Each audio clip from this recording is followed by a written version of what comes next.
Weewaawo ebigambo by'omutukuvu Ssewamala Musoke nga bikaatiriza nti kyetondeka ye nannyini ggi ebbereberye eryakenenuka mu nneesusunkulo.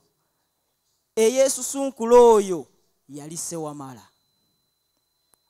Bassebo ne bannyabo, ekibuuzo ku ffenna abaana b'abantu, ani yali asisinkanyeeko Ssewamala mu bw'omubiri ng'atambula?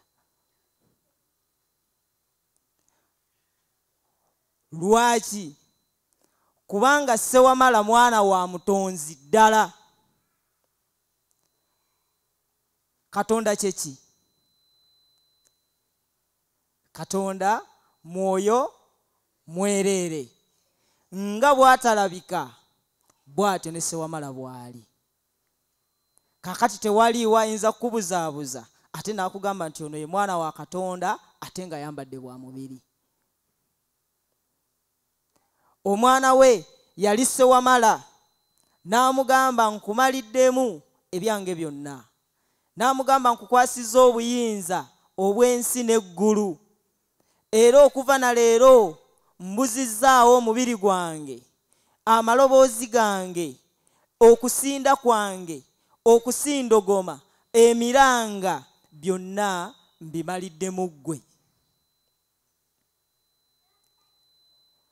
Bw'atyo Ssewamala n'abeera ekifundikwa ky'ensi eno ekyamalirwamu byonna. Lwaki? Nti Ssewamala okubaawo kwe yabaawo atya. Oluyimba olwo bye lukulambika nti mu lubereberye kyali kizikiza, mpaawo mutonzi kintu kyonna kyonna kye yatondera mu kitangaala. Bwe yamala okuteekateeka ekizikiza ekyo, mwe yateekerateekera eggi limu, n'alyawulamu ebisenge 5, nga mulimu ekisenge ky'ebisolo, nga mulimu ekisenge ky'ebimera, nga mulimu ekisenge ky'ebyewalula, ekisenge ky'ebiwuka n'ekisenge ky'ebinyonyi.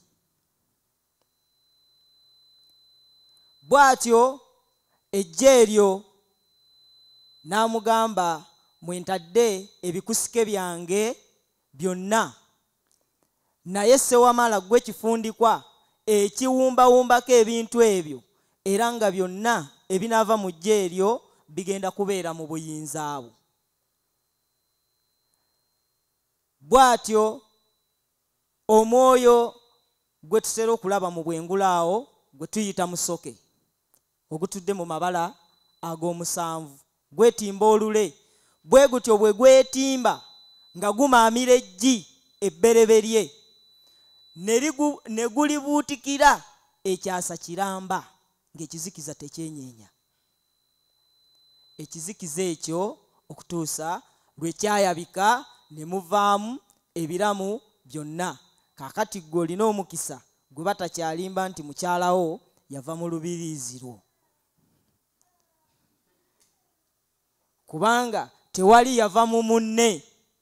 Buli kimu ky'olaba kyabaawo mu kuteekateeka kw'omutonzi ng'ateekateeka eggye eryo. Ye omutonzi ekitundu kitugamba tikyetondeka ng'atudde mu bwakatonda bwe, mu magezi ge okututegekera. Ssewamala ye mwana gwe yayagala, byonna bye weetaaga bisange mu ye.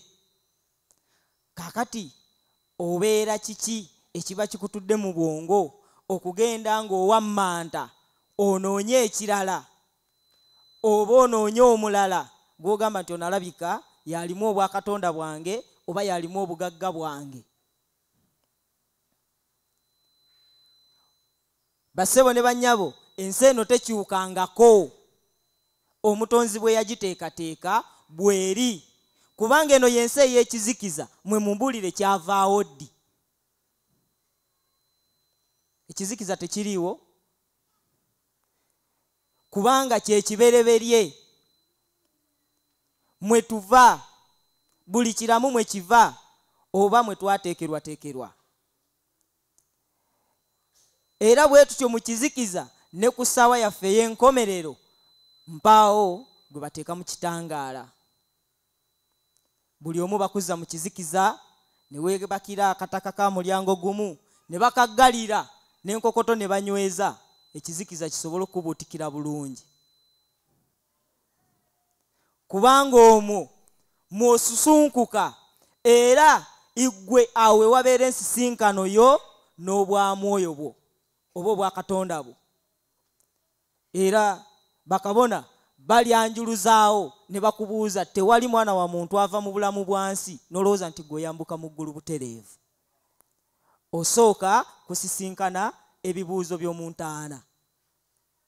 Awo we wali obw'ekizikiza, kubanga Ssewamala yali kulinako obuyinza n'obulamuzi. Iffe twesiimye abaamutegeera ne tukomawo gy'ali, era twongera okumwegayirira ne bannaffe abakyali mu bubuze abasaasire, akyuse emyoyo gyabwe n'obwongo bwabwe bakomewo eka